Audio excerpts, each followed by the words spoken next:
It's Alicia Cramer. And in this week's Mentor Minutes, I want to talk about adjusting to change. A lot of people over the years have said to me in sessions that they resist change. It is really common for people to have this association. They're adverse to change, even though there is an inherent desire within all of us to always be growing, evolving, achieving new goals, experiencing new things.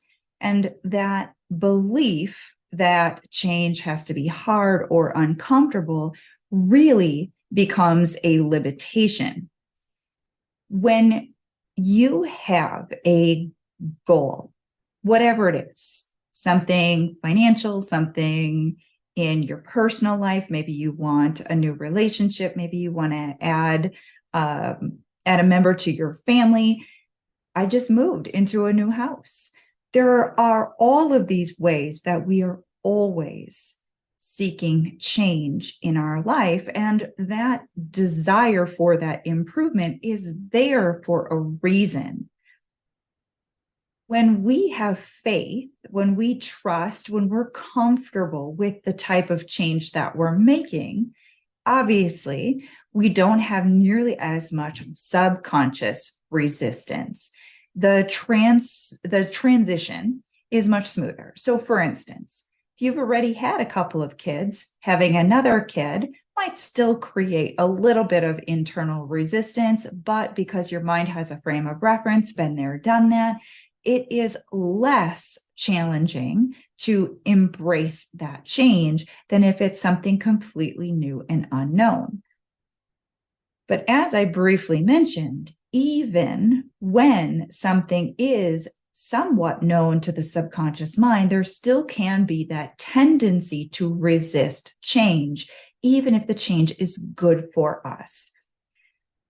What I want you to be aware of is, what are your beliefs about change? Do you have thoughts that you just automatically default to that are self-limiting? Remember, when we're talking about beliefs, especially when we are referring to limiting beliefs, those are the beliefs that do not serve us. You can challenge any belief that is coming up for you, especially those limiting beliefs. If it doesn't feel good, if it feels disempowering in any way, shape, or form, then I want you to ask yourself this question. Is this a universal law? This thing that I'm telling myself, is it a law of the universe? Meaning it is applicable to every person, everywhere, without exception. And if the answer to that question is no, which is most of the time, because there are only a small number of truly universal laws, then the next step is to show your mind this is just a belief. All beliefs can be changed. If I had a different belief, a more empowering belief, how would that serve me?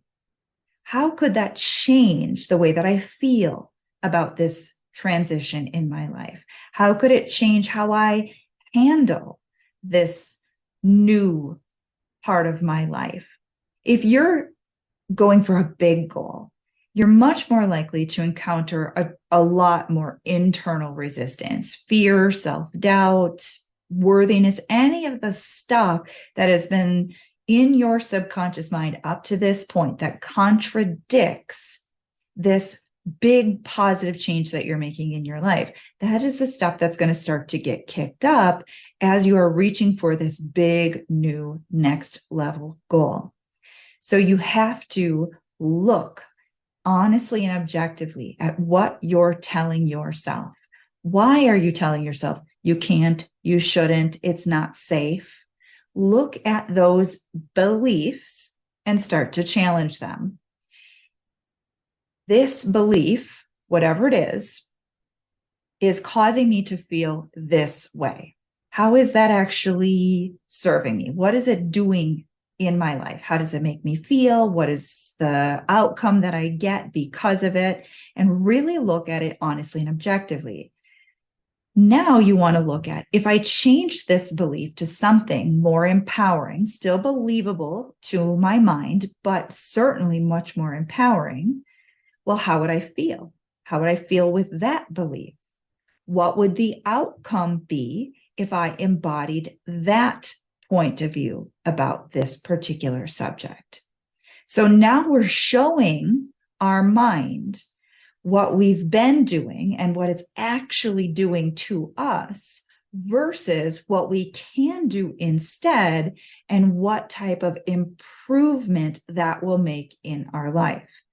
That makes releasing the limiting belief so much easier.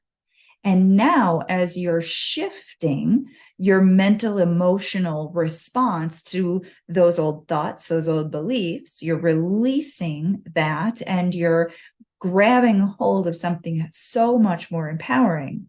This transition from where you've been, who you've been, what you've been doing into this new improvement as you're evolving into this goal, as you're embracing this change, is going to be so much smoother. This is a very practical exercise, but it does require a lot of mindfulness and a lot of self-honesty. But if you're willing to take the time, you can begin to collapse a lot of those limiting beliefs that have been inhibiting you from achieving those specific goals. This, again, is Alicia Cramer in your weekly Mentor Minutes. Make sure, if you're not following me on social media, you find me all over on social media where I post this and other really valuable, helpful information to support you on your journey to achieving all of your personal and professional goals.